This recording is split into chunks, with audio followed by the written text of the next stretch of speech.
Hello students, welcome to the My Dream, India's first ever e-learning education platform where each and every topic is taught with what, why and how concept. So today we are going to begin with a new topic under the chapter Matter in Our Surroundings, and the name of the topic is evaporation. So let's begin with what exactly the evaporation is all about. So basically the process of conversion of liquid to vapor at any temperature below its boiling point is called evaporation. So if anybody asks you that what exactly the evaporation is all about, so you have to define in this way: the process of conversion of what? Liquid to vapor at any temperature below its boiling point. Okay. Now why are we studying the concept called evaporation? Because you can see the applications which are related to this process called evaporation. For example, the wet clothes laid outside in the sunlight, it becomes dry after some time. Why? This is due to the concept called evaporation. Fine. Now, how exactly this evaporation happens, let us understand it. So, and also, evaporation is a surface phenomena. Now, why it is called a surface phenomena, you will understand in this under the concept how the evaporation happens. Okay. So, look at the reason over here. Due to increase in temperature, this is I have made for increase. Okay. So due to increase in temperature, the particles at the surface of the liquid possessing higher kinetic energy, because I told you that kinetic energy and temperature are related to each other. So if you will increase the temperature, the kinetic energy will also increase. Okay. So due to increase in temperature, the particles at the surface of the liquid possessing higher kinetic energy are capable to break away from the forces of attraction of other particles present in the surroundings and vaporizes. Now this you can understand over here, the diagram which I have made. Okay, this is a beaker consisting of the liquid and the particle presentation. I have made the presentation of the particle in this way. See, this is the surface part.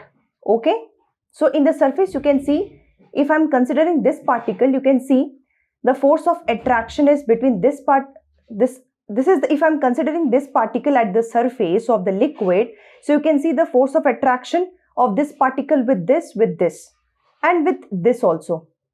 Okay, but what about this particle which is inside to it? Okay, this particle you can see is attracted with this and with this. So you can see the difference between these two. Okay, so that's why in this surface, the particles which are present at the surface of the liquid possessing higher kinetic energy are capable to break away from the forces of attraction, because you can see the forces of attraction of this particle and this particle. The particle which is present at the surface and the particle which is present over here. You can see the force of attraction, the picture over here. So that's why we are talking the concept of the surface phenomena in case of evaporation, because due to increase in temperature, the particles at the surface of the liquid possessing higher kinetic energy is okay and are also capable to break away from the forces of attraction. Why the possibility is there? You can see the differences between these two particles. Clear? The particle which is present at the surface and the particle which is present over here inside the liquid. Fine. So this is how the evaporation happens. Fine. So you can see based on this difference of the particle which is present at the surface and which is inside the liquid. Fine. Concept is clear. Now there are some factors which actually affects the process called evaporation. Now what are those factors? We should understand it, because these factors somehow affect the rate of evaporation. So the first factor we are discussing is surface area. Okay. As we know that evaporation is what? It is a surface phenomena. Okay. So with increase in surface area, the rate of evaporation also increases. Fine. Next, moving to the next, temperature. This is for temperature. So when the temperature increases, rate of evaporation also increases. Why? Why this happens? Because with rise in temperature, more number of particles, they get what? Enough kinetic energy to convert it into vapor state. Okay, because I told you that temperature and kinetic energy of the particles are related to each other. So if you will increase the temperature, the kinetic energy of the particles will also increase. Basically, more number of particles get enough kinetic energy. Okay. Now the next, humidity. What exactly the humidity is? It is a content of water vapor in the atmosphere. This is what the humidity is all about.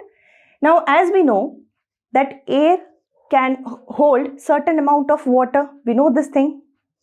So now just try to relate with the concept of evaporation. So more will be the humidity, means rate of evaporation will be less, because we know that humidity is what? Humidity is content of water vapor in the atmosphere, and we know that the air can hold only certain amount of water, and if there is more humidity means more amount of water vapor is there in the atmosphere. Okay, are you getting it? So more amount of water vapor is there in the atmosphere, then what will happen to the rate of evaporation? Rate of evaporation will be less. So more will be the humidity, rate of evaporation will be less. Okay, now moving on to the next, that is dependent upon the wind speed. The rate of evaporation of a liquid increases with increase in wind speed. Why? Because when speed of wind increases, the particles of water vapor move away with wind.